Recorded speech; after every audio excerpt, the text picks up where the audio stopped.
Joining us now, Republican Congressman, 3rd District, North Carolina. That's the eastern part of the state. Includes Moyock, Outer Banks, all that good stuff. A frequent guest of the John Fredericks Show, former basketball player in college, Walter Jones. Congressman, Merry Christmas, Happy New Year. Great to have you back, sir. Well, John, it's been too long, and thank you for the chance to be on your show, and Merry Christmas and Happy New Year to you and all your listeners, and may this be a good year blessed by God. Thank you. Well, thank you, sir, so much. Let's get right to it now. 11 days before Donald Trump gets inaugurated, the 45th president of the United States. Lots of turmoil going on in Congress right now, in the Republican caucus in the House, revolving, we just had Dave Brad on, revolving lobbyists, Obamacare, if it's going to be repealed or replaced. You guys had a meeting, I think, earlier last week with Vice President-elect Mike Pence, who came in. Yep. What are your thoughts now? What are your priorities? Well, I enjoy seeing Vice President-elect Pence. I served with him for 12 years. I got to know him personally. I think the world of him. I know he's a very intelligent man, a man of faith, and I believe, and I just hope that President-elect Trump will listen to Mike Pence on certain issues from time to time. And going back to your point about the issues I want to work on, one, quite frankly, is to get our troops out of Afghanistan, to start spending billions and billions of dollars over there that can't even account for. I think I got John Sopko on your show a few months ago, and we could talk about that in a second. Americans are still dying there in Afghanistan, and it's time for America to come back, to rebuild our military and have smart foreign policies. In addition, John, I would like to see the new president deal with this growing debt that is out of control. I think it would help our economy if the president-elect would say no more spending than what we bring in.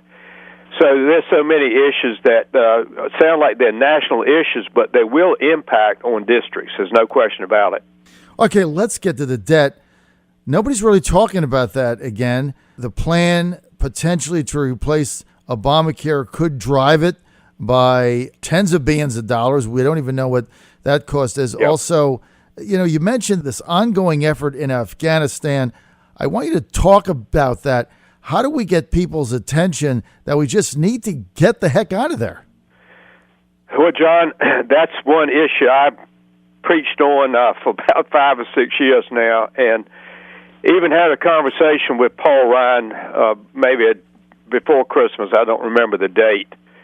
And I told Paul he needs to let us have a new debate on the floor of the House, what's called an AUMF, Authorization of Military Force. President Obama and soon President Trump will be operating under AUMFs that go back to 2001 and 2002. Our constitutional responsibility says that the Congress itself will debate and decide about going to war.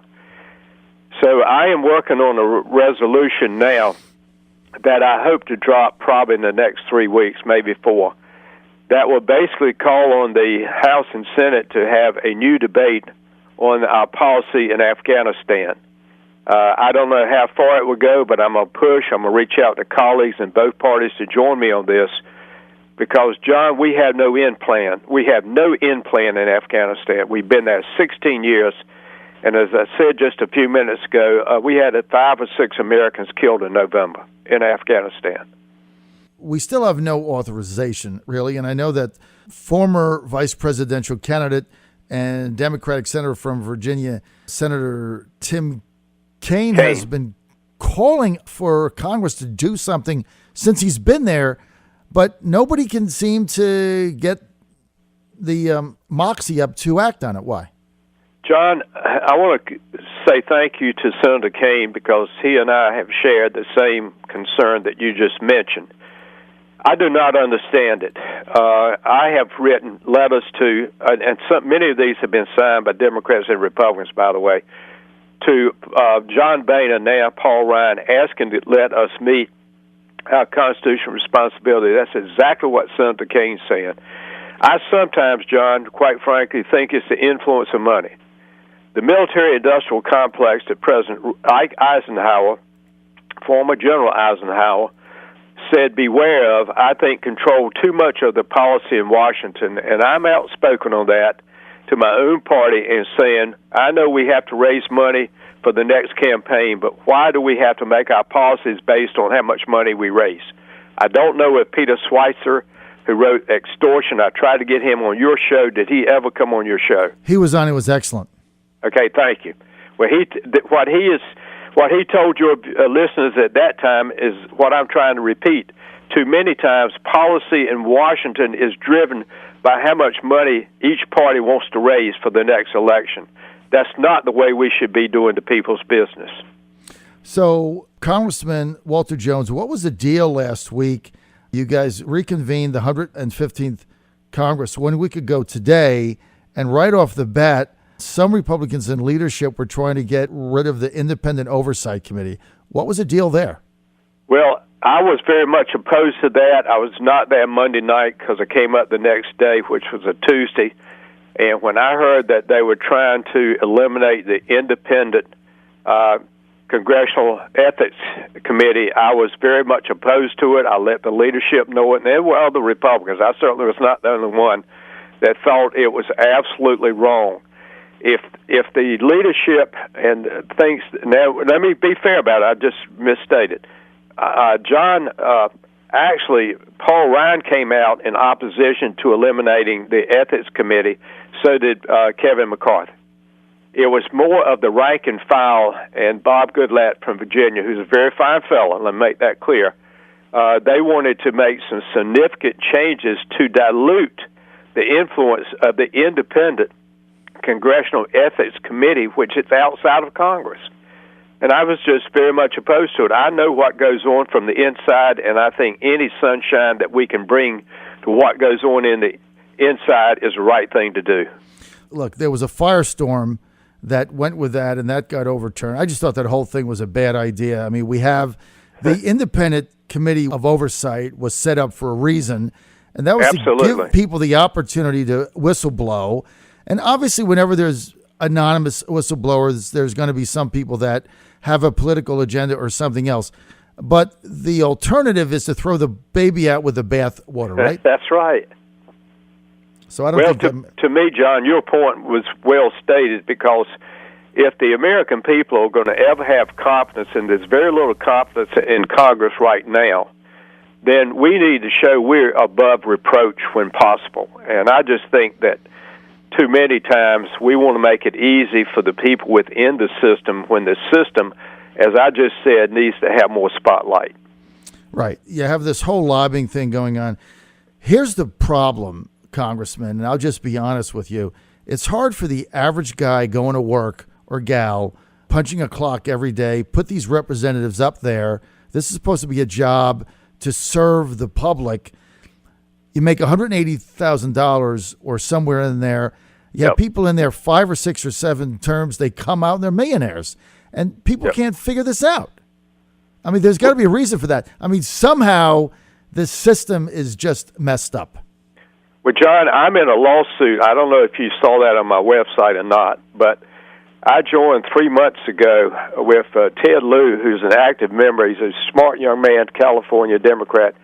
We have joined with Republicans and Democrats to try to get to the Supreme Court, to have the Supreme Court make a legal decision on whether super PACs should exist or not. And I'm real pleased to tell you that 2 lead attorneys on this, and there are many attorneys in it, believe me, Lawrence Tribe from Harvard University and Richard Painter. Richard Painter used to be the ethics advisor to George Bush, so you got Tribe, a Democrat, you got Painter, a Republican. And what we're trying to do is there was a middle court decision, a federal court in Washington, that made this decision called Speech Now. That was the genesis of these super PACs. And they've just about destroyed. There's never been much integrity in campaigns, let me make that clear. Right. But what little bit there might have been, super PACs have destroyed it. Mm-hmm. So, now that's become kind of a mainstay of what's happening, and people are able to raise virtually hundreds of millions of dollars. And then when these PACs were set up, when they were first set up, they said, well, you're not supposed to then collaborate with the campaigns. But everybody that follows this stuff, knows that's not happening, that they're all in cahoots. Absolutely, John. You can't police. The Federal Elections Commission doesn't have enough money to do the job they're supposed to do now, and to have them to go out and to police these campaigns, it doesn't happen. The only way you can even know if there's been a violation of this non-negotiated agreement, meaning between campaign and money, the only way you would know it if somebody from within turned them in, and that probably will never happen. Oh, it is never going to happen. So, look, I'm 100% behind you on that. There's too much money in politics, and you go back to the McCain-Feingold bill. I forget when he put that in. I think it was after he ran in the 90s. In the 90s, that thing has been a total mess. Let's get to the Russians. What is the problem here? Why are the neoconservatives going absolutely crazy about Trump's initiative to get along with Putin? What's the problem here? John, I think it's all what I've said a minute ago. It's just the whole thing is that there's an element that would rather for the American government to go to war than to try to find peace. I see this on a regular basis. I've been on your show and talked about this before this new year. It's just simply, there's just a mindset. I mean, to me, if you want to find peace in the world, then you've got to have negotiations. If you don't want to negotiate, then you probably got an environment for war. Congressman, I can't explain it. I mean, the neocons got us into Iraq in 2003 because Saddam had brought down the towers, and Saddam had weapons of mass destruction. That was never proven to be true. All lies. But, let's get back to the Russians. Just define for us, Congressman Walter Jones, what right now is the strategic threat that Putin faces to the United States? What's the problem here right now? Well, I don't know. I mean, I think that we need to make sure that any foreign government does not intervene in our elections. But that has been talked about so much, I think we all getting where we're warped on it. But right. The thing is, we should be holding hearings. We will be holding hearings. There's no question about it. I think at the present time, let's let the administration get through January 20th. That means getting through being sworn in. We start the new administration. Nothing's going to change that. So let's go ahead and move forward, and then let's see and do a better job. I mean, I was my chief of staff. He's retired now. Was his personnel record was hacked into by the North Koreans or the Chinese? I don't even remember. So the hacking is an ongoing process from both sides. Let's be fair about it. But the whole thing that we've got to do is to make sure that our national security top secrets are protected. And that's going to be a real challenge for our country in the years to come, and especially starting in 2017. We're in that now, I understand. But do you have any information on the shooting on Friday in the baggage claim in Fort Lauderdale? Some people saying perhaps this is an operative of ISIS. Others saying it was just mentally deranged. Do you have any info on that at all, sir?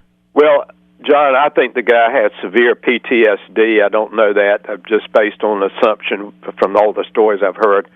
It's just like I've tried for years, and finally we got some Marines from Camp Lejeune in my district, wounded warriors, going to have an opportunity, if they want to take the opportunity, to go down to LSU med school. Dr. Harsh, I can get him on your show one day. You would love to have him. He is the foremost expert on hyperbaric oxygen as a treatment, HBOT, hyperbaric oxygen as a treatment. And the LSU is willing to give these 12 Marines over a year's period of time free treatment. I've been battling that for 3 years. I think we finally got it worked out. Well, look, whatever happened there on Friday, our heart certainly goes out for those that Absolutely. were injured and those that were shot. I mean, you're coming back from the holidays, sitting in baggage claim, and he comes out of the bathroom and starts shooting people in the head. I mean, it's just and I was saying this on Friday, that these attacks now have become so commonplace that we don't even have the same reaction to them that we did a while back. It's like, oh, there's just another shooting. I mean, something's the matter here. Well, John, I guess it would be another show, but I'd be glad to have that discussion. But no, I would tell you, I think the world is upside down. There's no question about it. I'm a man of faith. I know you're a man of faith. I'm sure most of your listeners might be. The world is upside down. It is going in the wrong direction, and I hope we can stop it from going in the wrong direction and maybe start. I mean, that's the reason since 2001, I've been putting a bill in to return the freedom of speech to our churches and synagogue that were taken away in 1954 by Lyndon Baines Johnson. I don't think he was going after churches, but said that any 501c3 cannot have freedom of speech in a church or synagogue if it might seem that it's political. Now, that was one of the tenets that President-elect Trump campaigned on as well, Yep. so hopefully we'll be able to see action on that. We're almost out of time, Congressman. Final question. You're in the House, not the Senate, but are there any Trump nominees for the cabinet that you are concerned with at all? I don't know much about. I know General Mattis. I'm very pleased about that. I know General Kelly. I'm very pleased. Senator Sessions, I like very much. There are a few that are going to be in the treasurer of the nation that I don't know that much about. I would like to know more about some of these that are coming from Wall Street. What do you think about Tom Price? I like Tom Price very much. I think he can help us develop a better health care system, so I'm very fond of Tom Price. All right, so you're back in the House. What is the first 100 days priorities for Congressman Walter Jones? Well, I'll be very honest with you, my first priority is to get a debate on getting our troops and stop wasting money in Afghanistan. All right, well, we're going to be following that. That isn't going to be easy to do because if you bring it to Congress, somebody actually has to make a statement on it, or they have to push the green button or the red button. That's right. And that's the real issue, isn't it, sir? We need a vote on it. We really do. And there are other issues. Maybe we can talk later. John, thank you so much. All right, sir. We'll have you back on. Congressman God bless Walter America. Jones, thanks for being with us. Bye-bye. Representing North Carolina's 3rd District.